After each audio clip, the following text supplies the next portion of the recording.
The Misadventures of Agnetha Deveaux. Episode 4. The Murder on the Orungarde Express. Part 1. From the Diary of Turmell Robertson. Entry 6. Today saw the arrival of the great train journey to Orungarde.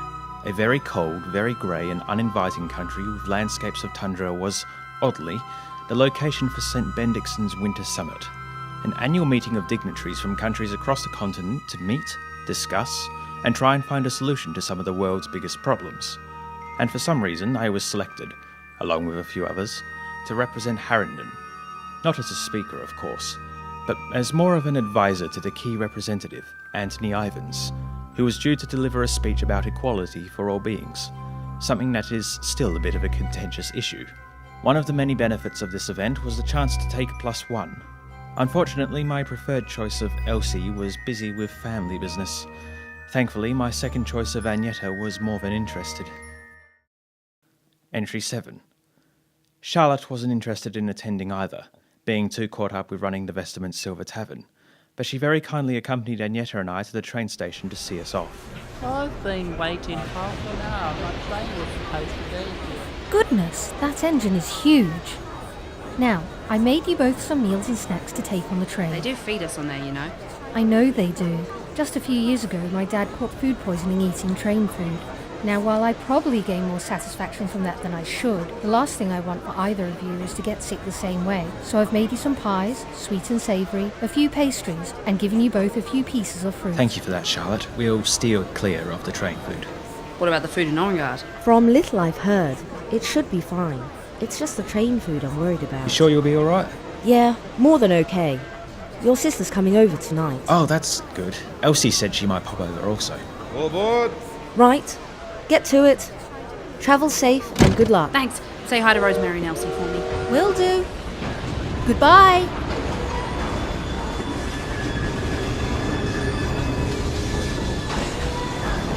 Right, now, cabin. We on the right carriage? Yes, we are. Carriage to cabin 2, just this way. 2-2. 2-2. 2-2. I always wanted a tutu. Can you dance? You don't need to dance to own a tutu. Here we are. You're going to be in a merry mood on this journey then. Immensely. Think it's okay to drink on the train, or are all consumables off limits? If it bothers you that much, just taste for poison, rot or corking before swallowing. Now, this is nice, isn't it? Yeah, this is pretty nice. Nice decor, gas lamps, decent looking seats. Are these the bunks? They are. They might be a bit short for me. Might have to hang my feet out the window. Gosh, they are a bit. Might have to as well. They'd be perfect for Elsie, though. She'd fit nicely. True, but these bunks are only single. Well, I did mean singly, but you'd both fit. Next time, perhaps. Now, just go on 10 o'clock. We should be at Rayleigh by 3. Depart from there about 3:20. And we get to Orungarde by 6 tomorrow morning, if all goes well. I've got some books, so I'm set. There is a dinner for dignitaries at 6. Really? Is it compulsory? Yeah, it'd be bad manners not to attend. Fine. I haven't got anything to wear but the gown for tomorrow night. Well, you look fine as you are. Just try not to spill anything down your front in the meantime. No guarantee with these bumpy tracks. Fancy a drink? It's 10 a.m. Good point. 11:30? Oh, found Charlotte's pies. Oh, look, that looks lovely. Oh, bless her, really. The first part of the train journey went without incident. Winding its way through the fields, forests and hills like a long red snake, the views out the window were so picturesque I wish I had something else to capture the image better than my rudimentary pencil sketches. We arrived at Rayleigh City early, at 2:55. I stepped onto the platform briefly to greet the newly arriving dignitaries as was required, before we all boarded and pulled out on time. Next stop, Orungarde. I look alright? You look great. What if people ask if we're an item? I don't know, just go in. After you. I don't like this. It's too crowded. That one smells of weed. Here, have a drink. Better? Better. Okay, so who is everyone? Over there is Comte Davitt. He's filling in for Marquis Harlesef. Davitt is here in the same capacity as me. Alright, Dave. Bonjour. He's here with Gaelin Eleanor, the elven philanthropist and activist. Seriously? Where? Oh, that is cool. I read about him when I was younger. Yeah? Living history he is. 50 years ago, he was leading peaceful protests through the streets of Rayleigh, standing in solidarity with humans, campaigning for equality for all people, black and white, elf and human. My parents had a portrait of him hanging on their wall. No, I was only saying to Jaimie earlier how very marvellous this locomotive is. They have come so very far in such a short time. It just makes you wish they would come so far with other things. But hopefully this summit achieves just that. Maybe you should try talking to him. See what I can do. Who else is there? Grantham, who I'm sure you're familiar with, and yet don't antagonise him. I was just waving at him. I'll ask him how his club bruises are healing. Joking! I don't want to go near him. Who's old lady grumpy next to him in blue? Honestly, the way these people act, what are they trying to do? I'll tell you what they're doing, blending into our society to try and bring us all over to their way of life. It's disgusting, that's what it is. Oh geez, that's Lady Chamberlain. Yeah, she and Grantham are metaphorically... No, that's a bad choice of words. They're of the same mind. They share the same bigoted policies and worldview. She sounds like a lovely woman. I loathe her already. I've absolutely no idea why the both of them are here, considering the nature of this trip. Speaking of which, the man of the moment, Tony Ivans. Oh yeah, the overnight university professor turned political activist. Politics is so noble. I mean, education is noble too. I was a teacher for 18 years at a university. But with politics, I finally feel like I'm making a difference. Plus, I felt so directionless after my wife left me. 17 years that one lasted. I think most of the shock came when she revealed she had never really read any of my sonnets. Oh, who have we here? Newcomers? Mr. Ivans, Turmell Izzard Robertson. I'll be joining you at the summit. Oh, a pleasure to meet you. Here I was, thinking I was going solo. No representative ever goes to one of these events alone, Ivans. If you were a politician, you would know that. Oh, why get bogged down in all the drivel when you can actually get out there and make a difference? Am I right? But, Turmell, yes, I think I've seen you around Parliament, and I don't think we've met. I'm Agnetha Deveaux. Not a politician either. I'm Turmell's +1. Agnetha, hey? You're young. You must be somewhat politically conscious to be here with all the old, dusty, sad sacks. I mean, Lord Grantham and Lady Chamberlain over there. Not me. One of the cool kids. And you're an elf, too. Am I? I hadn't noticed with these pointy ears and all. Funny. I'm very big on your kind. I mean, I'm very big on representation and equality for all. I'm looking to make a difference, and I'm always open to hearing what people in these minority groups really want. Is there anything you have I can mention in my speech tomorrow night? Some issues you want me to address? Peace, love, equality and rights for all. Now, that's the spirit. This world needs more people like you. Indeed, and more people like you too. People using their privileges to speak up for the voiceless. No, speech givers. Everything can be solved with speeches. Yes, exactly what the world needs more of. Jolly good idea. Lots of people talking about how they're going to change the world. And then doing nothing about it. Precisely. I'll let you be on your way. Lots of people to meet and greet. Who was she? Kinda liked her. That's Felicity Harisham, Tony's +1. She's of noble birth, from some wealthy family in the Barratune Hills. Completely spoiled, but seemingly fairly level-headed. Okay, except for... Now, this is between you and I. Noted. Back when Tony was still lecturing at university, Felicity was one of his pupils. Now, this isn't unsubstantiated gossip, but keep your door on this. Well, he said his wife left him. Tony and Felicity had... An affair? Good lord. I know. How old is he? 50? 48, she's 21. Oh, good lord. I know, but from what I heard, they broke up after a semester. She rose above it, he left the university a year later to take up his new political calling of his. Well, why is she here? Father bought me the most dashing horse last week. I saddled him up and rode him back and forth through town, and I swear the look on Mildred Godfield's face was to die for. The envy was ready to spill off and paint the whole village green. Anyway, I need another drink. Where are they? Oh, so spoiled rotten then. Think it's likely he still harbours feelings for her and she's exploiting it for all it's worth? That's an interesting theory, but we better get back to it. 17 years. All for nothing. Maybe the worst thing was when she ran off with my best friend of 19 years. And losing my daughter's respect. Yeah, how terrible for you. But, yes, politics.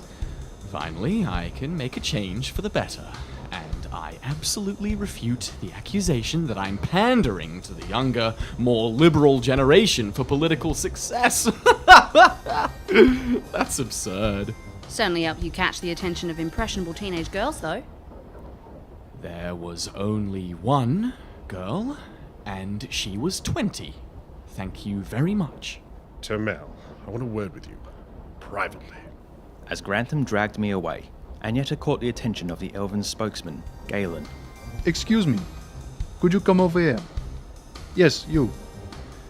I'm Gaelin Elner. Who might you be? Agnetha Deveaux, sir. Oh my word, what a beautiful name that is. Your family named Deveaux. Have you Relayan heritage in you, girl? Oui, je peux parler relation. Si bien parler. What brings you here, my child? Here, take a seat. Sir, I don't think that's the best. Quiet, Jaimie. Let the woman sit. I'm just here with my friend, one of the Arundel representatives. Not with those horrible old crones. Grantham and Chamberlain, are you? Sorry, I spoke a little out of turn there. Thankfully not, and no problem. Turmell Robertson, he's a junior representative. Oh yes, a young man in red with long hair. I thought they all wore powdered wigs nowadays. Although I think you would be a much better Arundel representative. No, I'm afraid that's not the life for me. And Turmell's something of a fashion traditionalist, grew his hair out like politicians used to in the old days. Who would have thought? 2 coloureds, and elves of all things, riding first class on a train to Bendixon's. Yes. Things are changing for the better, Miss Deveaux. I'm excited to see Tony's speech tomorrow night. I cannot wait to see how much progress it brings to the good cause. Things weren't going too well for me either, who had been pulled away to the back of the carriage by Grantham. How dare you bring that filthy woman on board this train? I have a right to bring whoever I want on this train, thank you very much. It's because of you and her that I'm stuck on this blasted train going to this pointless meeting. It's your own actions that led to your downfall, Peter. If I had my way, I'd... Well, you don't. You sorted that with your demotion. And if I had my way, I'd have done to you whatever you were about to threaten me with just now. Enjoy your pitiful modicum of power while you have it, Robertson. You've entered an age where politics and rules mean nothing, and it's the survival of the loudest and most articulate. What's that even supposed to mean? Didn't you know? Tony's climbing up the ranks. Why do you think it's him getting up the podium tomorrow night to deliver that laughable attempt to be relevant? All your studying and pandering meant nothing. The cult of personalities is in charge, and if I'm going out, I'm taking you down with me. Threaten me all you like. You're right, times are changing, but for the better. I'd rather some foppish fool like Tony doing all he can for the betterment of others to score approval than some nasty, bitter old person like you and Chamberlain desperately trying to ruin life for the rest of us. I was trained in magic from the age of 9. Fire is what I use most. I especially love this. Click my fingers. Flames! From my fingertips! That is amazing. Comes in handy with lighting candles. Lots and lots of candles. You really are a fine woman. Would you like some of this food? Nah, I'm good. I already ate. Mr. Eleanor, it's an honor to meet you. What have I missed? I was just saying what a fine young woman Agnetha is. Gorgeous, dark complexion. Those curls. Bilingual, intelligent, and a mage. You are a lucky man, Mr. Robertson. What? Ain't he just? After a few hours, Agnetha and I retired to our cabin. This whole long train journey thing might actually be pleasant if it was with people I enjoyed the company of. Yeah, I understand where you're coming from. If I was to have some big get-together on a train, travel overnight somewhere, I'd have you there, of course, and definitely Charlotte if we can convince her to come and find a caterer she finds agreeable, and Elsie. Maybe Merelda, if I can get back in contact with her. Sounds like fun. Anyone else? Gosh, I don't know anyone else. That's kind of depressing. I used to know people before I came to Harrington, but that was over 2 years ago, and we didn't exactly part on the best of terms. If it makes you feel any better, I don't know anyone else besides you, Charlotte, Elsie, and Jordan from work.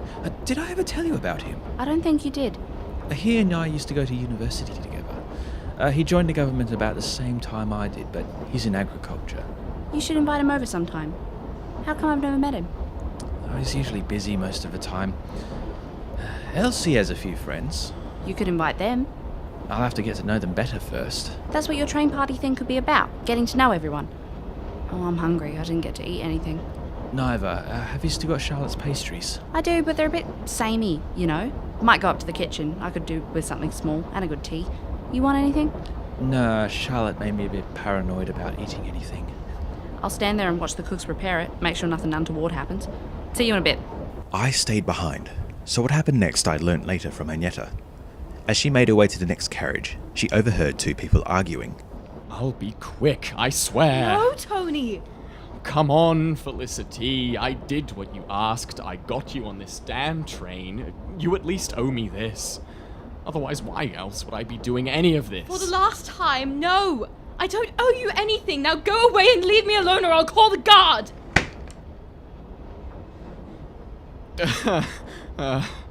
Women. Am I right? Nah, you're the complete opposite, mate. How about that, though? I was right. No, he died of a heart failure 7 years ago. A shame, because of all my husbands, he was the only one I didn't want to see go. How many times were you married? 3 times. He was the last. The others all just lived in with me. But I'm past that now, I think. I've been married to my wife for almost 40 years. Still happy to this day. As she was about to cross over from the dining to the kitchen, she found her path blocked by a tall, blonde man. What are you doing here on this train? You're not noble, nor are you a politician. No, but I am a friend and welcome guest of one. You shouldn't be up here. It's a breach of security. I'm just looking for the kitchen. Who are you supposed to be anyway? You're just some aide, Gaelin's dude. I am Jaimie, Gaelin's aide, here to assist him in his preparations for the conference tomorrow. You are just a civilian, here simply because of the good fortune of you knowing a politician here. Oh, lucky me, eh? You should stop your strutting and parading about if you know what's good for you. Believe it or not, some people on this train aren't as accepting of your kind as some people are. What's going on here? Nothing to worry about, my lord. You wanted me to remind you about those papers you wanted to look over back in your cabin. Oh yes, so you did. You go on ahead. I'll be right with you. I'm sorry about that. Jaimie's dedication to his job is good, if sometimes overzealous. No problem. About what Jaimie was saying, what do you think of the other people on this train? Your friend Turmell. I don't know enough about him to have an opinion on him. Nor Davith. They appear nice, although appearances can be deceiving. I'd have much preferred had Marquis Harlesef had been able to make it. She is a remarkable woman, much like you. Grantham and that Chamberlain I do not trust. People like them used to brandish flaming torches and weapons with bloodlust at people like us. Now they're sneaky, hiding behind lies. Tony, however, seems to be a very good man. Really? What he does for us. He helps the common man become aware of the issues in our world, the issues the newspapers refuse to report upon. You must know what I talk of. When they are able to see one of their own kind standing up for those who cannot, the people take notice. So you're saying we need some white-bread human to stand in for us so people can take us seriously? When you put it like that, it sounds so nihilistic. Listen, girl, the old ways are that way because they are good. They work. If we want any form of change, you must use those old ways to get your way. The new way. If you're looking to promote your cause, you can do a lot better for a spokesman than a man dating a woman younger than his own daughters. I'm sorry? You know that Felicity woman? The young one in purple going on about her horse? Yeah, she and Tony had an affair. But, I mean, who are we to judge? Sorry. I must go. I'm feeling a little tired, all of a sudden. Gaelin hurried off, through the darkness of dining and presumably back to his own cabin. A little baffled by his sudden retreat, Agnetha shook it off and continued through to the kitchen. Is kitchen closed or are you still open? Sorry, no, we're still open. Can I prepare something for you? You have some bread and jam? And tea? In the cupboard behind you. I'll get you your tea.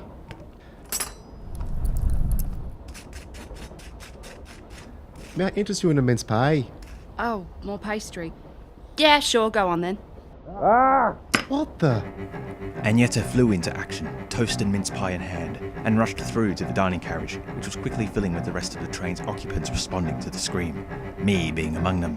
Lamps turned on, and there we saw it, lying in the middle of the floor, face down in the carpet. A body. The body of Tony Ivans. God! Tony! Please return to your cabins. Please return to your... Miss, I'm going to have to ask you to step away from the body. Agnetha Deveaux, Varajune City Detective. Let me inspect the body, sir. Very well. Preposterous! She's nothing of the sort! Guard, stop her! Guard, can you please escort everyone through to the lounge carriage? I'll need my assistant too. Turmell, if you will. Me? Everyone left the dining carriage back to the lounge, as Agnetha stepped over the body to inspect it. Sticking from Tony's back was a long steak knife, buried between the lower shoulder blades. Agnetha, what are you doing? That pardon will only get you so far. Hang on, that's not a pardon. Did you... Agnetha? What?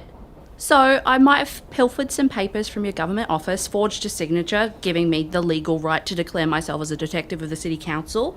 I did it for a good reason. You can't go stealing papers and pretend to be an officer of the law. Someone is dead, and we're on a non-stop train to Orungarde that doesn't reach the station for another 9 hours. Whoever is responsible for killing Tony is on this train, and seeing as I have the means to get to the bottom of this, I'm going to get to the bottom of this. Fair enough. First, to make sure he's actually dead, let's check that pulse. Yeah, he's dead. A steak knife, eh? Angle of entry is neither downwards or upward facing. It's straight in there. Quite deep too, so that takes a lot of strength or determination. Determination? Sheer willpower to get that blade in there. Mr. Guard man, was it you that found him? Did you touch him at all? I was the one that found him, exactly as he is now. I didn't disturb the body at all. Stabbed from behind, fell forward. Are there marks on the carpet? Shoe imprints, scuffs, showing evidence of this taking place? No, nothing. No imprints at all.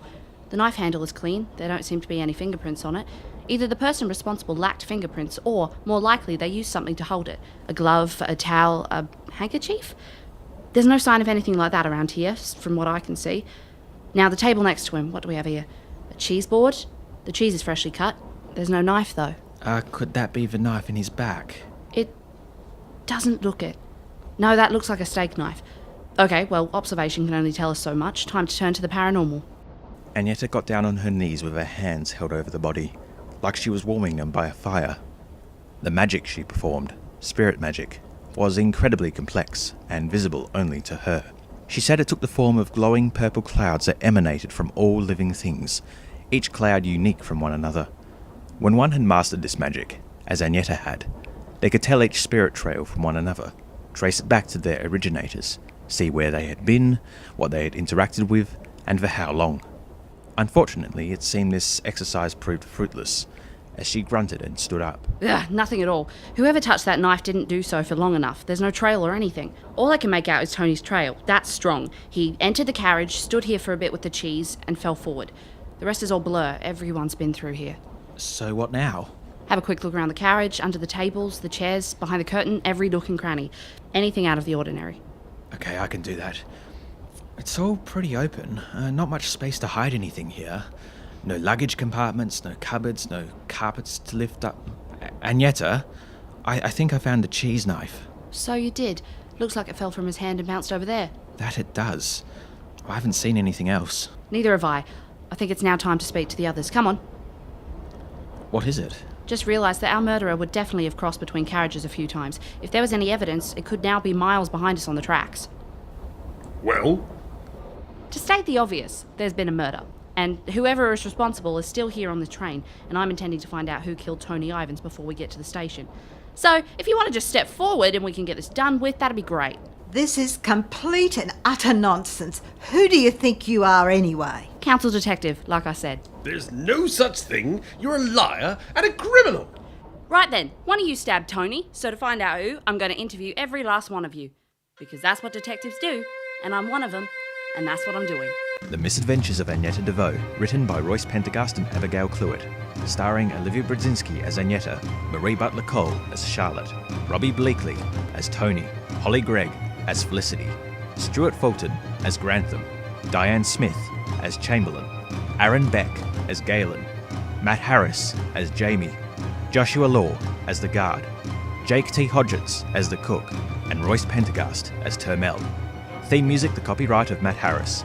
Frost Waltz by Kevin McCleod of Incompetech.com. Produced by RabbitDog008 and Launceston City Park Radio 2017.